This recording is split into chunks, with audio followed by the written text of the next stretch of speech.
Thomas K തോമസിന്റെ മന്ത്രിമോഹത്തിന് തൽക്കാലം തടയിട്ട് CPIM സംസ്ഥാന നേതൃത്വം. AK ശശീന്ദ്രൻ തുടരട്ടെ എന്ന് CPIM കോർഡിനേറ്റർ പ്രകാശ് കാരാട്ടിനെ അറിയിച്ചു. മുഖ്യമന്ത്രിയും കാരാട്ടിനെ സമാന നിലപാട് അറിയിച്ചതായി സൂചന.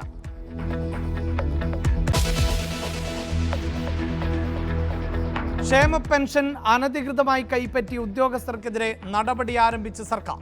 കൃഷി വകുപ്പിലെ 6 ജീവനക്കാർക്ക് സസ്പെൻഷൻ, കൈപ്പറ്റിയ തുക തിരിച്ചടയ്ക്കണം.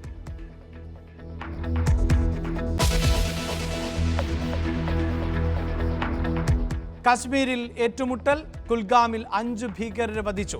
2 സൈനികർക്ക് പരിക്ക്. ഭീകരർക്കായി തെരച്ചിൽ തുടരുന്നു.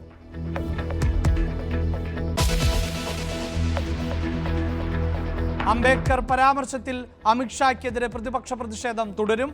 മന്ത്രിസഭയിൽ നിന്ന് പുറത്താക്കണമെന്ന് മല്ലികാർജുൻ ഖാർഗെ.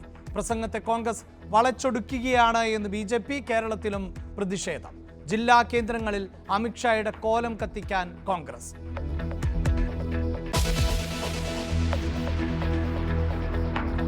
MR അജിത് കുമാറിന് DGP റാങ്ക് നൽകാനുള്ള സർക്കാർ തീരുമാനം മാനദണ്ഡങ്ങൾ ലംഘിച്ചു തന്നെ. സ്ഥാനക്കയറ്റം നൽകിയത് അന്വേഷണം നേരിടുന്ന ഉദ്യോഗസ്ഥരെ ഒഴിവാക്കണമെന്ന ചട്ടം നിലനിൽക്കെ CPI അടക്കം ഘടകകക്ഷികൾക്ക് കടുത്ത അതൃപ്തി.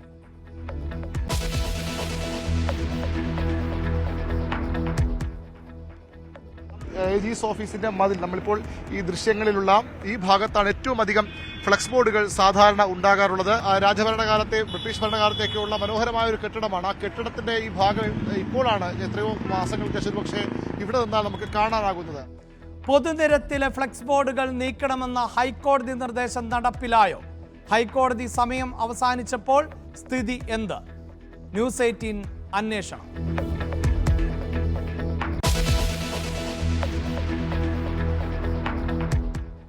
ആന എഴുന്നള്ളിപ്പുമായി ബന്ധപ്പെട്ട ഹർജികൾ ഇന്ന് സുപ്രീം കോടതിയിലും ഹൈക്കോടതിയിലും. പൂരം നടത്തണമെങ്കിൽ ഡിവിഷൻ ബെഞ്ച് ഉത്തരവ് റദ്ദാക്കണമെന്ന് തിരുവമ്പാടി. പാറമേക്കാവ് ദേവസ്വങ്ങൾ ഇളവ് വേണമെങ്കിൽ കാരണം ബോധിപ്പിക്കണമെന്ന് ഹൈക്കോടതി.